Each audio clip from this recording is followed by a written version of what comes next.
Bom, pessoal, nessa aula eu vou apresentar algumas aplicações do Teorema de Lagrange. São alguns casos simples, mas que servem para a gente ter uma noção como a gente pode utilizar esse teorema e as informações que a gente já viu sobre grupos para entender melhor esses conjuntos. O primeiro caso, bem trivial, é determinar todos os possíveis subgrupos do grupo S3. O que a gente sabe para começar? S3 é um grupo de ordem 3 fatorial, que é 6. Do Teorema de Lagrange, se H é um subgrupo de S3, então a ordem de H tem que dividir a ordem de S3. Ou seja, a ordem de H tem que dividir 6, que é a ordem de S3. Para a ordem de H dividir 6, só pode acontecer quando? A ordem de H vai dividir 6 quando? Quando a ordem de H for 1, 2, 3 ou 6. Então, para determinar todos os possíveis subgrupos, eu vou analisar essas possíveis ordens para tentar chegar à conclusão de quais são os subgrupos de S3. Primeiro, se a ordem de H for 1 ou 6, H vai ter que ser obrigatoriamente subgrupos triviais, né? Se a ordem de H for 1, então significa que H contém só o elemento neutro de S3. Se a ordem de H for 6, significa o quê? O H é um subconjunto de S3 com a mesma quantidade de elementos que S3, logo ele tem que ser obrigatoriamente igual ao S3. Então eu preciso analisar o que acontece nas outras possibilidades de ordem. Então vamos começar escrevendo isso. Como a ordem de S3 é 3 fatorial, que é 6, então, se H contido em S3 é um subgrupo, temos, pelo Teorema de Lagrange, que o quê? A ordem de H tem que dividir a ordem de S3, isto é, a ordem de H tem que dividir 6. Logo, a ordem de H só pode ser 1, 2, 3 ou 6. Se a ordem de H é igual a 1, então H é o grupo trivial que contém somente o elemento neutro. Se a ordem de H for igual a 6, então H é obrigatoriamente todo o grupo S3. Agora, será que a gente consegue achar um subgrupo de ordem 2 ou algum subgrupo de ordem 3? Não é porque esses números dividem a ordem que obrigatoriamente eu vou ter um subgrupo de ordem 2 e eu vou ter um subgrupo de ordem 3. Pode ser que não existam. A gente tem agora que procurar esses subgrupos. Para procurar ele, primeiro vamos só relembrar quem são os elementos de S3. Agora, se a gente pega ID como permutação e identidade, F é a permutação que vai de 1, 2, 3, que leva o 1 no 2, o 2 no 3 e o 3 no 1, e G é a permutação de 1, 2, 3, que deixa o 1 fixo e troca 2 e o 3 de lugar. O que a gente tem? Conjunto S3, ele vai ser formado pela identidade F, F quadrado, G, G com F e G com F ao quadrado. Então, se a gente olha para essas possibilidades de ordem, o que eu tenho? Um grupo de ordem 2 e 3, como 2 e 3 são números primos, se a gente lembra do resultado que falou na aula anterior sobre o Teorema de Lagrange, a gente viu que toda vez que a ordem de um grupo é prima, esse grupo é obrigatoriamente um grupo cíclico, ou seja, um grupo gerado por um único elemento. Então, um subgrupo de ordem 2 dentro de S3 vai ser um subgrupo cíclico e um subgrupo de ordem 3 também vai ser cíclico. Então, para eu achar algum subgrupo de ordem 2, eu tenho que procurar um elemento que tenha a ordem 2 e para achar um subgrupo de ordem 3, eu preciso procurar um elemento que tenha a ordem 3. Se a gente olha para S3 descrito dessa forma, a gente vê que esse elemento F, ele tem ordem 3, porque quando eu faço F elevado a 0 é a identidade, F elevado a 1 é a F, F ao quadrado é F ao quadrado, F ao cubo volta para a identidade. Então, um subgrupo de ordem 3 aqui dentro vai ser gerado por esse F. O G, por outro lado, ele é um elemento de ordem 2. Se eu faço G quadrado, eu já volto para a identidade. Assim como GF e GF quadrado também tem ordem 2. Se eu faço GF composto com GF, isso aqui é o quê? É G, eu posso agrupar aqui no meio e escrever FG, F, mas FG eu posso trocar isso por GF quadrado, então isso fica G, G, F quadrado com F. G com G é G quadrado, que é a identidade, F ao quadrado com F é F ao cubo, que também é a identidade. Então isso dá identidade. Da mesma forma, se eu faço GF quadrado com GF ao quadrado, eu posso escrever isso como sendo G, F quadrado, G, F quadrado G, eu posso trocar por GF, então isso é G, G, F quadrado. De novo, aqui dá o quadrado, que é a identidade, aqui dá o cubo, que é a identidade. Então isso tudo dá identidade. E esses três elementos são distintos entre si. G é diferente do GF, que é diferente do GF quadrado. Então, esse G vai gerar um subgrupo de ordem 2, o GF também, e o GF quadrado. E com ordem 3 eu vou ter somente esse subgrupo. Assim, S3 possui um único subgrupo de ordem 3, que é gerado pela permutação F, e S3 possui 3 subgrupos de ordem 2, que são o subgrupo gerado por G, o subgrupo gerado por GF e o subgrupo gerado por GF². Esse grupo aqui contém só a identidade e o G, esse contém a identidade e o GF, e esse contém somente a identidade e o GF ao quadrado. Esse daqui contém, né, a identidade F e F². Além disso, S3 não contém nenhum outro tipo de subgrupo de ordem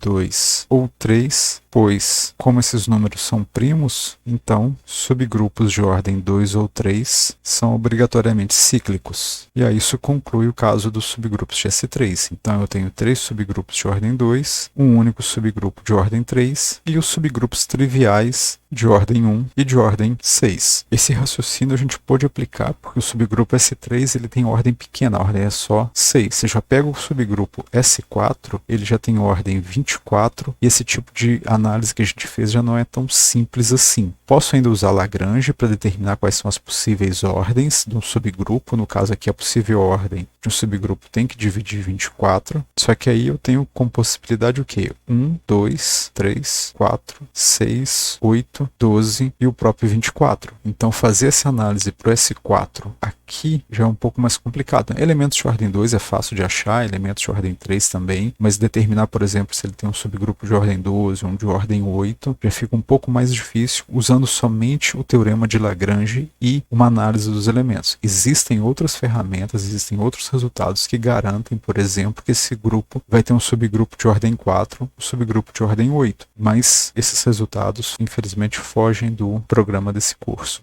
Uma outra aplicação que a gente pode fazer usando o teorema de Lagrange é mostrar, por exemplo, que se G é um grupo finito qualquer, de forma que a ordem de G é menor ou igual que 5, então G é obrigatoriamente um grupo abeliano. Bom, como é que eu provo isso? Vamos analisar as possíveis ordens para esse grupo G. Se o grupo G tiver ordem 1, ele é abeliano porque esse grupo só tem um único elemento. Se ele tem ordem 2, 3 ou 5, o que a gente sabe? Esses números aqui são todos números primos. O teorema de Lagrange garante que se um grupo tem ordem prima, ele é obrigatoriamente um grupo cíclico, e grupos cíclicos são sempre abelianos. Então, se ele tiver ordem 1, ele é abeliano, porque ele é o grupo trivial. Se ele tiver ordem 2, 3 ou 5, ele é abeliano, porque ele é cíclico. Então, só resta analisar o quê? O que acontece quando ele tem ordem 4. Então, se a ordem de G é igual a 1, então G contém só o elemento neutro e daí é abeliano. Se a ordem de G for 2, 3 ou 5, como esses números são primos, segue por uma das consequências do teorema de Lagrange que o G é sempre um grupo cíclico. Logo, se ele é cíclico, ele é sempre abeliano. Então a única possibilidade que falta é o caso da ordem C4.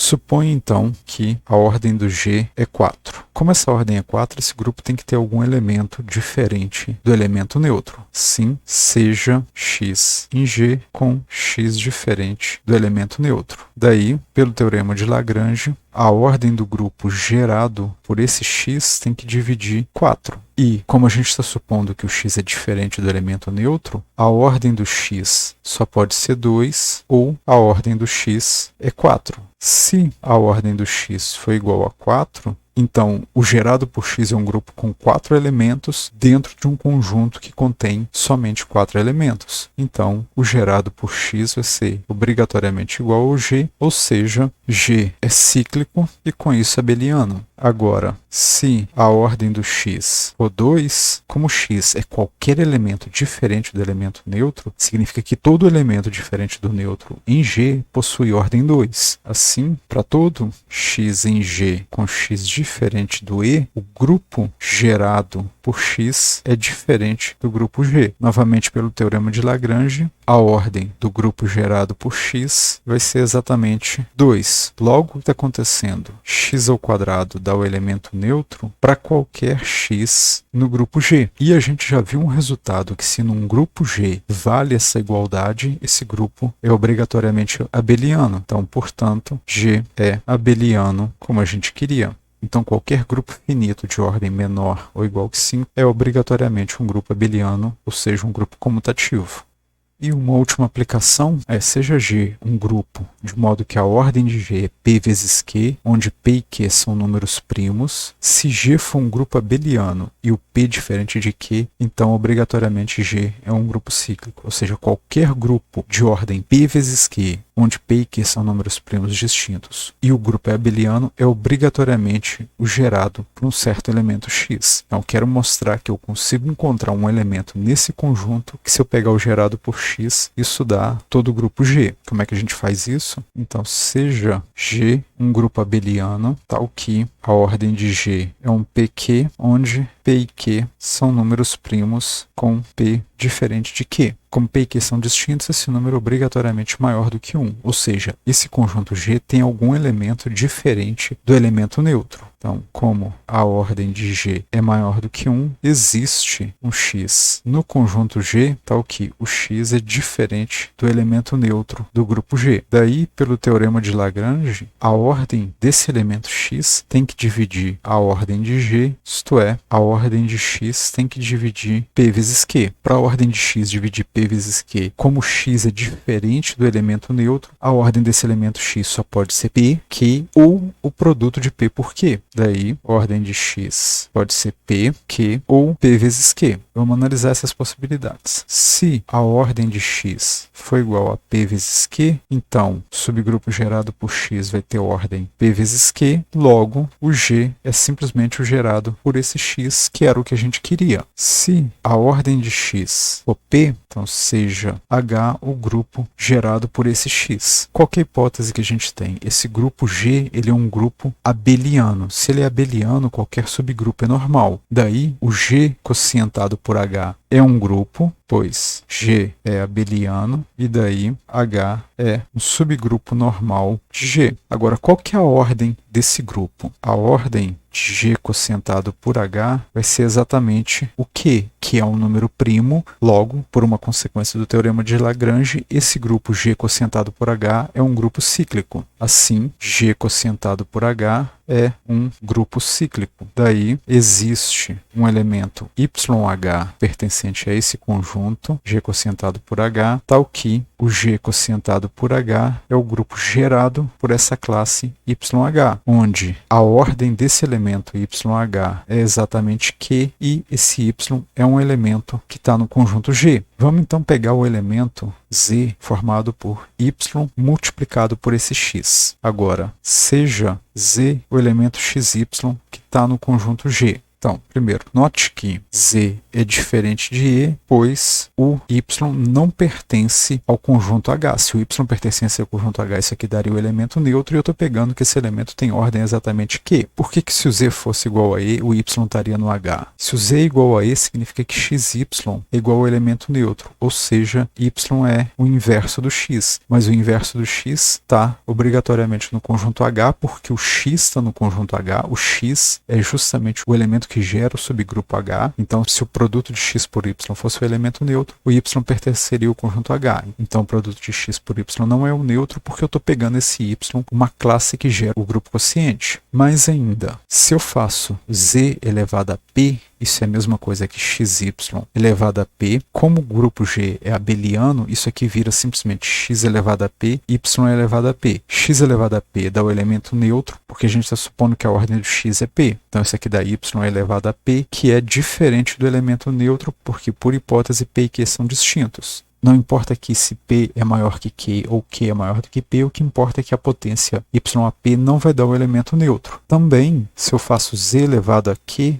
isso é XY elevado a Q, que é X elevado a Q, Y elevado a Q. Agora, Y elevado a Q vai dar o neutro porque eu estou supondo que a ordem da classe YH vale Q. Se o YAQ fosse diferente do elemento neutro, o que ia acontecer quando eu fizesse YH elevado a Q? Isso aqui, por multiplicação no conjunto quociente, ficaria simplesmente YAQH. Se o YAQ fosse diferente do neutro, isso aqui daria diferente da classe H. Então, YAQ obrigatoriamente tem que dar o elemento neutro. Então isso aqui dá x elevado a q, que é diferente do elemento neutro, porque a ordem do x eu estou supondo que é p, p é diferente desse número q. Agora, por que a ordem de y não pode ser menor do que esse número q? Não pode, por quê? Porque o y está no grupo G e a ordem de G é p vezes q. Então, qualquer elemento tem ordem 1, p, q ou o produto de p. Por quê? Logo significa o quê? A ordem desse elemento z, por z ser